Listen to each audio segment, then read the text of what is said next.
Okay, so we're on Mr. Chippie's bench to slot in a job. I don't normally do this kind of thing. Got a Midland 2001 trade repair on the bench, but I've been so busy over the weekend. It's Monday today, started on Friday. I had 2 weddings to play the organ for on Saturday and 3 services yesterday on Sunday. There's just no way I can do any of the repairs around that kind of volume of work. So we've got this Yamaha AX396, is it? 398, I don't know, something like that. Wrong glasses. And when you switch it on, it doesn't go into standby and it doesn't come on. But when you switch it off, I can hear relays clicking. So this is the amplifier for one of the microphone systems in one of the churches I work at. I don't like using what is a domestic amplifier in what is a commercial environment. I like amplifiers to be 19-inch rack mount. And if I just swing the camera around to our Zone 2 amplifier on our background music system, so that's our tower booster amplifier for Zone 2. It's 100 volt line in, 100 volt line out, 240 watts output, and that's not to make it things loud. It is quite simply that you can support probably 200 speakers. That's what it's about on a 100 volt line system. So that's the kind of thing we do. They have ears which you get with these kind of things. They're about £500. Don't get me wrong. They're not free. But actually, I think that was the only line in, line out one which I've seen on the market. Everything else is expecting it at 100 millivolt input type of levels through phonos, but that is 100 volt line in, 100 volt line out. Or your other options like 70 volt line. So back to this. Okay, so they've got a service in a few days that's for school children at the local school, and in a big 1,000-year-old building, traditional type of Church of England church, those kids aren't going to be heard very easily over the ambient noise in the size of the building, etc, etc. So there's nothing wrong with the amplifier. If it only would power up, there's nothing wrong with the amplifier. So we're not interested in kind of the amplifier bit. This isn't some kind of restoration. I would think they've had it 20 years. They might think that's enough, but as an electronics engineer who seems to specialise in fixing older stuff, this is really modern to me. So what it's going to be something amiss on the standby power supply board. And I've no service information whatsoever, but hey, that looks like a standby power supply board to me, with a small transformer, a relay to activate the bigger thing. So chances are the one and only capacitor on that is duff. Right, so I'll tilt it up for the camera. Electrolytic capacitor has 330 microfarads. It's 25 volt rated, and I've put in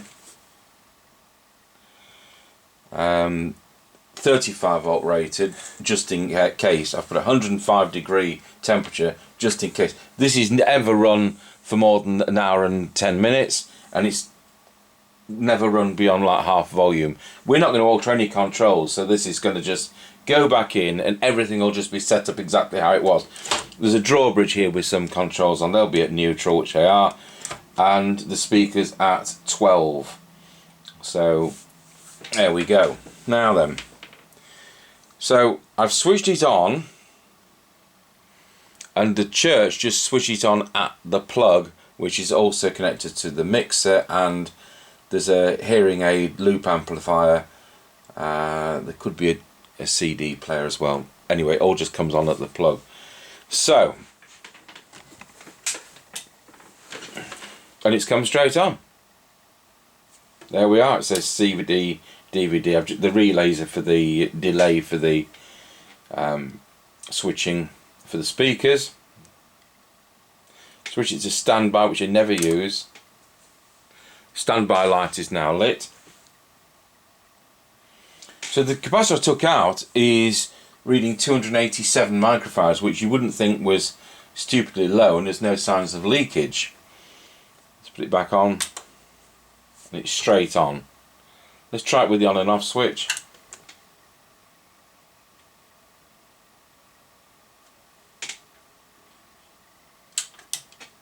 It's straight on.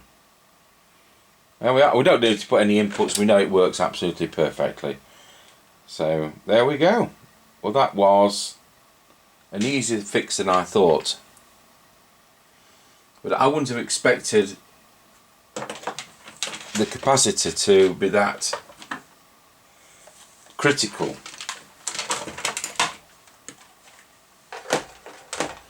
But it just goes to show. So let's have a look at the ESR meter.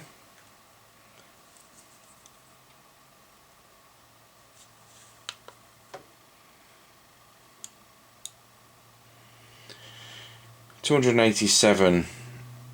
I'd have to look up whether the ESR is right for that value or not, but you wouldn't think that was stupidly out, but it's out enough, it's lost enough microfarads for it not to work.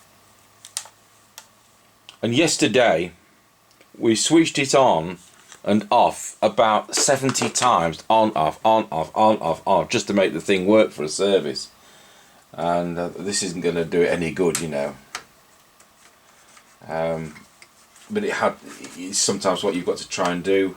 It was Harvest Festival, and I knew there was power there because we kind of got a glimmer of light when it came into the off position, and eventually it did come on. And then at the end of the service I switched it off, and I switched it straight back on again, and it didn't come back on. I switched it on here, it hasn't come back on, and now it's being faultless. Yeah, and there's the relay will come in a moment for the speakers. Right, I'll put the lid back on. But just right, we'll have a final try. Just making sure it's actually on. Straight on. And the speaker relays.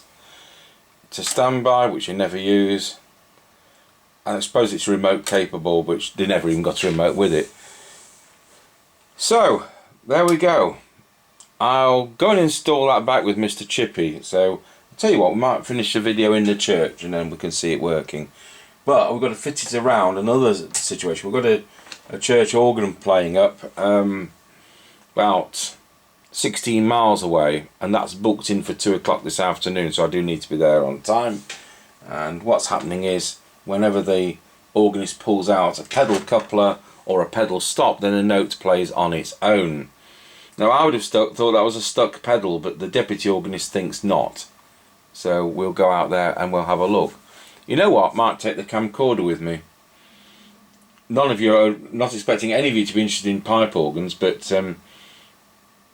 you know, this is kind of following us around what we do in a day. So I've dropped everything to sort this amplifier out. So that's been priority job this morning. Meanwhile, I've got a skip to fill because they're coming for that tomorrow, and we've got 7/8 of what we want in there. It's mainly leftover building junk from when we had the private chapel built, but it's not full of illegal radios cut in half on this occasion. So the cabinet in the church is just in the corner here, and we've just put the amplifier back into its slot there. It's come absolutely on immediately and everything's working as we'd expect it to be. It's one of the churches I play the organ at, and the organ's just over there in the naughty corner. So there we are, we'll leave this church, and another job well done. Thanks for watching.